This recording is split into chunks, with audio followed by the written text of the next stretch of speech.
Okay, so if you've seen my out of cinema reaction on Instagram, y'all know that I'm pretty disappointed about this movie. Now, before even getting into why, I think some context needs to be provided with a review like this.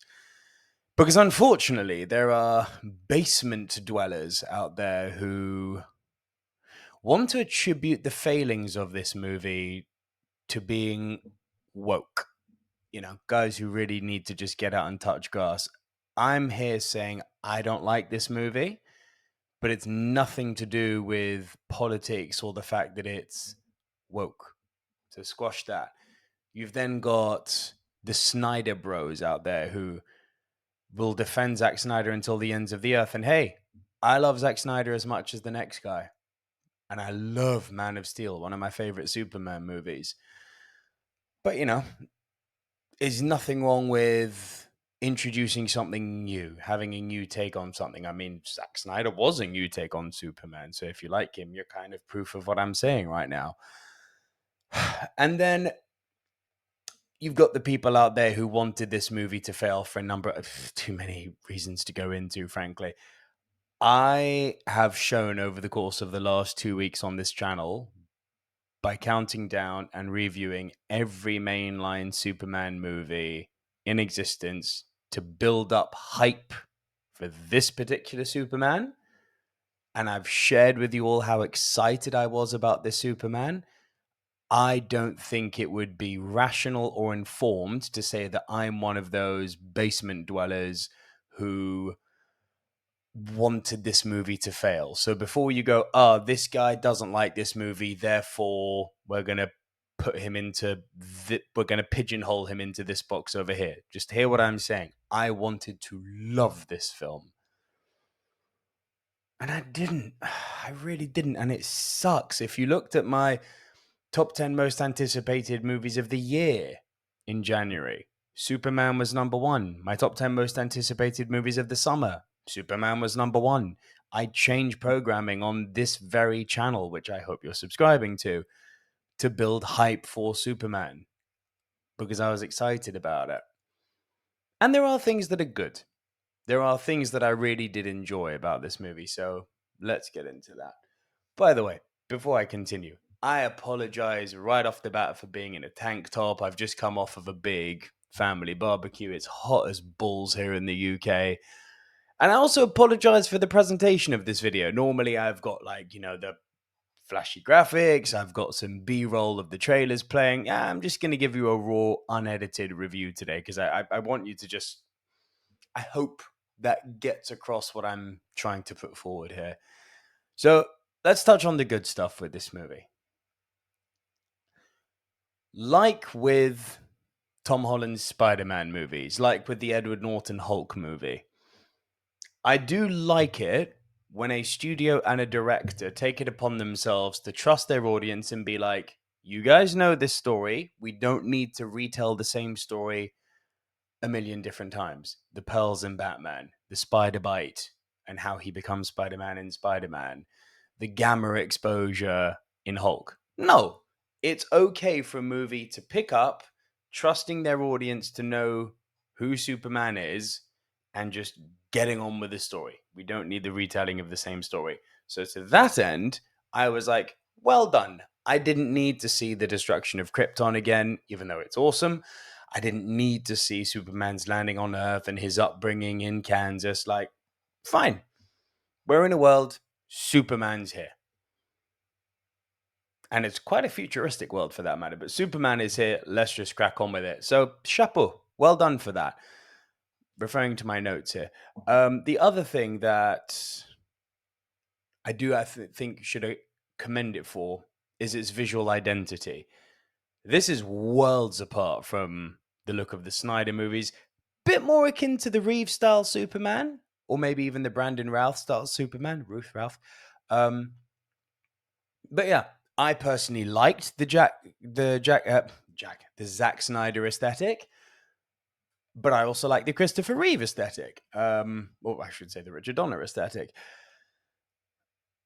This definitely, it was very James Gunn. Like, it was very much akin to the Suicide Squad, James Gunn Suicide Squad. Very bright, very colorful, very cartoony, very flashy. So it is a comic book come to life, and indeed, for me, a Saturday morning cartoon come to life. And we'll get onto that a bit later. So, I mean, I'll tell you right now, I didn't like the aesthetic of it, but whether I like something or not, that doesn't change the fact that I am able to take a step back, put my subjectivity aside, and be like, hey, you know what? It didn't work for me, but I can appreciate the fact that you're doing something completely different here. Fair play. So, again, kudos for that. These are all notes I made while I was in screen. So, the next thing I said, yeah, kind of relevant to what I was just saying now. It's got a completely different feel to it. This isn't a dark, brooding, god-like Superman, God, a deity come god. This isn't the Donna vibe of inspirational hope. This is very, very, very different in tone and in feel. And again, it didn't work for me, but same thing again. I can appreciate the fact that we're trying something different here and not doing a copy and paste, which is just lazy filmmaking. This movie can't be accused of being lazy in terms of how it's made. So, again, I give it credit for that. And one thing that I really did love, like genuinely loved, was Rachel Brosnahan. I thought she was a fantastic Lois Lane. Margot Kidder still remains my all-time fave. And there have been a lot of Lois Lanes, but this girl's my second favorite. I adored Rachel Brosnahan as Lois. I thought she was perfect. Pitch perfect. Second coming of Margot Kidder, or the first coming of Rachel Brosnahan. I loved it. So, massive points in that sense. However, let's go back to the visual identity thing. As I said, while I can commend the fact that the visual identity is different, as I've already said, that identity did not work for me. It feels, again, for me, not in a good way, like a Saturday morning cartoon.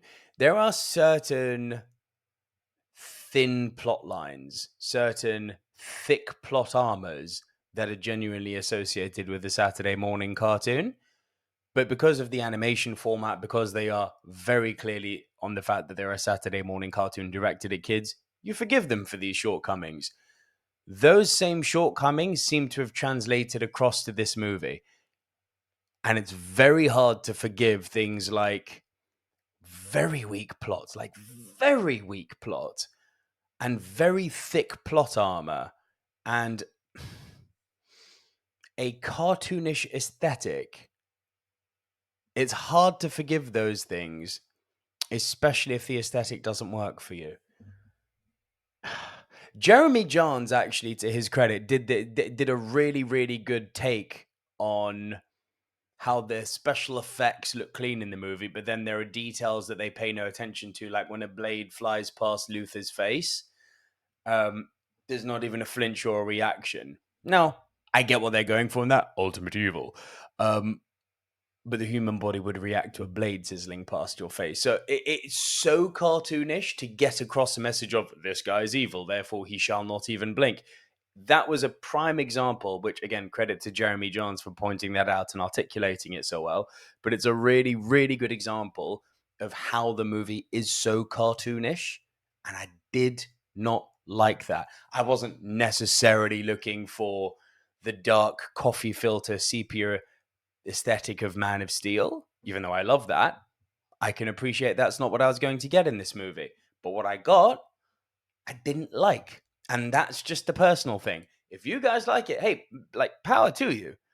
In fact, let me take this moment to say, because I started this review by saying, you know what? There's the basement dwellers, there's the people calling woke, there's the people, all the people I mentioned at the beginning who are making an agenda out of this movie and surrounding it with negativity. I would also like to take this moment to say that for all the people who love this movie and for all the people who cherish this movie, who have given it 4 stars, 5 stars, hey, bloody power to you. And I don't mean that condescendingly, like genuinely, power to you. And I hope there's a lot of you. The channel right here, the Silver Screen Dudes, is about the love of cinema. If you are loving a movie and loving the cinema experience, I got nothing but love for you. And that genuinely makes me happy. If you're out there and you're preaching the gospel of Superman, saying, hey, go to the cinema, this movie's awesome, hats off to you guys and girls and people. Like, well done, all of you. Just didn't happen for me. But if you love it, that's awesome, man. And I'm happy you loved it. Now back to why I didn't love it, sadly. Man. Yeah. Kind of curtailing off from the cartoonish thing here. Superman himself. He comes across as a major dork, and he completely lacks any duality between kind of Clark Kent and Superman. So Reeve is a prime example of a perfect Superman, because the way he plays Clark Kent and the way he plays Kal-El, as you all know, are so different one from another. And Clark Kent is indeed a massive dork, but an endearing one, a charming one who you would want on your team, one who, you know, okay, he's going to have my back. He's a complete nerd. He's a complete dork, but, you know, he's on my team. Then when he transitions into being Kal-El, into being Superman, completely different person, right? You know, he's inspiring. There's iconography surrounding him. He's a beacon of hope. Vastly different to Clark Kent. This Superman, the way he speaks, the way he carries himself, the way the lines are delivered, the way he presents himself, honestly feels more akin to a Clark Kent. He is so dorky. And there is no separation between him and Clark Kent. And there's hardly any Clark Kent in the movie, frankly. But I'm not going to discredit that, because in terms of the story they were telling, Clark Kent wasn't really needed. But this Superman actually came across more as Clark Kent and less as Kal-El. And that brings me on to David Corenswet, because I'm not going to throw the blame at Corenswet for the way Superman came off in this movie. Ultimately, it is the director's decision how a character is represented, and it's the actor's job to carry out that order from the director. So, for those of you out there like me who didn't like how Superman came across, I can't be the only one, but hey, for those of you who didn't like how Superman came across, that shouldn't be now the start of some sort of anti-Corenswet hate campaign. This shouldn't be the chance to, see, we told you Cavill was the right man for the job. You should have listened to us. It's not the start for that. Ultimately, this lands on the director's feet, not the actors. So, emptively, please don't go out there hating David Corenswet. But let's talk about him now, because he wasn't terrible. He certainly wasn't a bad actor. Certainly no Christopher Reeve, and certainly no Henry Cavill. Like, in that argument of who's the better Superman, Christopher Reeve or Henry Cavill, there is not now a third. It hasn't become those two plus or David Corenswet. No, it's still those two plus everyone else. Honestly, this guy gave me Brandon Routh. Let's go with Brandon Routh. He gave me Brandon Routh vibes. And Brandon Routh, if you've been following the channel the last 2 weeks when I covered Superman Returns, I said, he's not a bad actor. And he's certainly not a bad Superman. He just failed to uplift me. He failed to wow me, you know? And that's kind of what Corenswet did. He never made me cringe. He never made me go, Jesus, you're bad. But he did make me go, nothing. I left the cinema going, as far as Corenswet's performance goes. Be that down to the direction, be that down to his ability, don't know. But it did nothing for me, really. Yeah, he really is like a Brandon Routh. He's serviceable without ever standing out. If I mean, that's the note I put.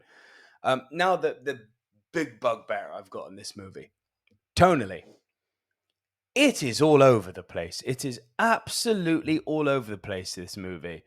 I'm gonna again reference my notes here just so I don't miss anything, because I thought, I would say this, but I thought some of the notes I made were salient. I mean, there are some very adult plot points here that mirror the real world. You've got these two warring nations, made up nations for the purpose of this movie, granted, but they're clearly some sort of Russia-Ukraine condemnation. Some people say Israel-Palestine condemnation. I got more of a Russia-Ukraine vibe from this, but yeah, there's clearly some real world mirroring going on here. And that, I imagine, is what upset some of the should we say people of the more MAGA leaning tendency. I guess the realization that, oh wait, Superman's not our guy. He's not. No, not firing shots, but that's just the reality of the situation. And while they're dealing with these adult themes, such as countries at war, such as military dictatorship, such as the wanting of eradication of a nation, which is what these two countries at war were doing, again mirroring the real world, there is an very obvious, absolute inability for the adult moments to linger, to fester, and for us to really breathe them in and feel the weight of those adult moments. Every time it got close to being remotely adult, it's like they flicked a switch and went full comedy with it. And you really feel this when you either watching it the first time or going back to watch it. Moment of seriousness, it lasts a few seconds, and then tell a joke. It kind of felt like phase 1 and phase 2 from the MCU. It's like, whoa, we can't be serious. We've got to, keep the comedic vibe. We got to keep the kids happy here, which is fine if your target market is families and kids, which if you're a Superman movie, I guess it is. But there's nothing wrong with letting the moments of weight actually linger so we feel their weight. And I don't think this movie, how would I say this? I don't think this movie trusted its audience's maturity to be able to process some of the weight of the themes that were being displayed in this film. So tonally, all over the place. My next note. Yes, the action. And the action in this movie actually adds further to this light-hearted style. You know, it's, as I've referenced already, it's literally a Saturday morning cartoon, right? All of the action set pieces for me, well, many of them at least, they lacked a lot of context. None more so than that big monster fight you saw that you will have seen in the trailer, and indeed is a centerpiece of the movie. From one scene to the other, it's Lex Luthor's people opening their van and letting this little monster run out into the city, right? Cut to next scene, and the monster is the size of a building. What is this monster? Doesn't matter. How does the monster go from being little to big? Yeah, doesn't matter. Why is this monster following orders? Nah, doesn't matter. Is this monster following orders? Doesn't matter. Where does this monster come from? Doesn't matter. I'm not looking for a whole movie's worth of backstory on this little monster, but I would like something, a line, a setup, a dialogue exchange, something that makes me feel why this fight is a big deal, as opposed to just another action set piece we have to get through. And that actually is kind of one of the biggest problems of the movie. The action set pieces feel like scenes that we must navigate in order to get back to the heavier, weighty scenes. But wait, those heavier, weighty scenes we have to break up with comedy because kids' movie. You see what I mean? It's all over the place in that sense. And it's a real shame. It's a real shame. And this movie goes like way out there. Like it's mega futuristic on a techie level. You know, you've got black holes, you've got ripping of the space-time continuum, you've got cities being torn apart, you've got mega tech, futuristic mega tech. But all the while, the jokes keep coming. You've got space-time continuum, yuck. You've got, was it dark dimension? No, it wasn't the dark dimension. There was a dimension, a parallel universe. I can't remember what the exact terminology was. It was quite silly and childish, so forgive me for not registering it. The place where the prison is like, cool, let's get dark and deprived here. Let's throw in a baby for good measure. Throw in a joke. It's like, guys, pick a lane. Like, please pick a lane. What are we going for here? Because the the type of dark material setting up here does not lend itself well to being broken up with jokes. And so again, the tone ruins it. Now let's talk about Lex Luthor. He was fine, just fine, perfectly villainous, perfectly evil, but never wowed. Kind of like this movie, perfectly serviceable, just never wowed. Big monster. Oh, that's there. That's interesting. That's a fight, but never wowed. You know, the Superman Zod fight, the Man of Steel. That wowed. Seeing a man fly for the first time in 1978. Yeah, man, that wowed. Hell, even the plane scene from Superman Returns, which I maintain is one of the great Superman scenes. Yeah, that wowed. The movie as a overall didn't, but at least that scene wowed. There was no wow factor in this movie. Things were just kind of there. And speaking of kind of there, okay, let me read my notes here on Ultraman, because he was also just there. Now, this is what I wrote. I appreciate you always have to slightly suspend your disbelief in a comic book movie because ultimately the hero nearly always wins. At no point here did Ultraman ever get built up enough for me to feel anything, for me to feel any weight when he arrived, thereby completely eliminating any sense of stakes and dread. So that's what I was typing under my t-shirt in the cinema. And I've slept on it. I've had my barbecue today. I got all sunburned and I still feel that way. And people are now going to go, but hang on, he kicked Superman's ass in the opening scene. Yeah. And despite that, every time he showed up, I never thought, uh-oh. You know, when Zod shows up, I felt, uh-oh. When the Joker shows up in The Dark Knight, you feel, uh-oh. Damn.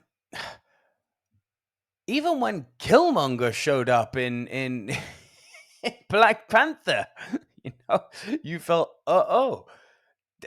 This Ultraman guy beats up Superman in the opening scene and is a stalemate constant for the rest of the movie. Yet every time he appears, I never felt, uh-oh. I just thought, fight scene to keep the movie progressing, to carry me to the next. And this is a guy who went into the theater not with a cynical hat, but with mega hype. Never felt uh-oh for one of the main villains. Ain't that sad? And then, yeah, the Justice Gang also, what I wrote here, they were fine. In keeping with the aesthetic that James Gunn created. But here's the problem. Because I didn't like the aesthetic, obviously the presentation of the Justice Gang didn't work for me. Ugh, it hurts so much. Twice on two separate top 10s this year, Superman was my number one movie in terms of anticipation. I have dedicated the last 2 weeks of the channel to creating hype for Superman. Hell, I even posted a freaking Instagram story yesterday showing how full the cinema car park was. And it was damn full. Like I couldn't, well, I did, but I mean, I struggled to find a parking spot because there were so many cars. I haven't seen that for a long time at my cinema's car park. And that made me really happy. Like that was awesome to see. And I hope people left loving it. So I really wanted to love this movie, but I didn't. It's below average for me. It just is. Oh God, it sucks. I'm gonna have to score James Gunn's 2025 Superman. It sucks. I'm being honest with you. No hate. I've got to score it a 4 out of 10. It's just below average because of the lack of enjoyment and wow factor it gave me. These are the notes I read as I was leaving the cinema, and I think they hit right. I didn't need Superman to be the quote greatest comic book movie ever. I didn't need it to be the best Superman movie ever. Shit. I didn't need it to be the movie of the year. I just wanted to walk out believing a man could fly and having had a great time. Sadly, I never felt the amazement that Reeve and Donna delivered in Flight, or the breaking of the sound barrier that Cavill and Snyder gave me. This Superman just kind of glided, metaphorically speaking, of course, and just left me feeling a bit cold. Sadly, if this is the tone, or lack thereof, I should now say, and the aesthetic of the new DCU, then color me sadly disinterested. It's not a bad movie. It's just so there, so average. And I'm used to James Gunn giving me quality. And for me personally, this didn't land. This wasn't it. This wasn't the heartstrings of the Guardians of the Galaxy. This wasn't the madness of the Suicide Squad. This was just there. Just there. Like Superman Returns. So yeah, I've rambled enough. 25 minutes. And I really hope I got the message across that I wasn't going out on some sort of anti-woke or anti-gun or anti-Corin Sweat hate campaign. I really went out there with the intention of loving this movie and of embracing it and of having a great cinema experience. And I left not having had a terrible cinema experience, but left kind of being eh. And that's sad. But to all of you out there who love it, I love that you loved it.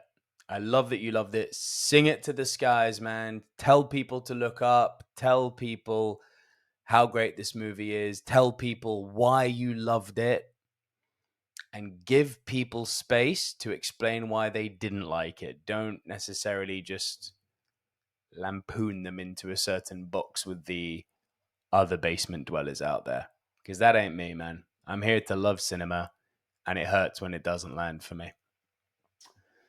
So yeah, thank you for watching, guys. It's been a longer review than normal, but I hope it's made sense. I hope that you've felt the sincerity of my words, and if you've liked it, then please do consider subscribing to the channel. But yeah, I'm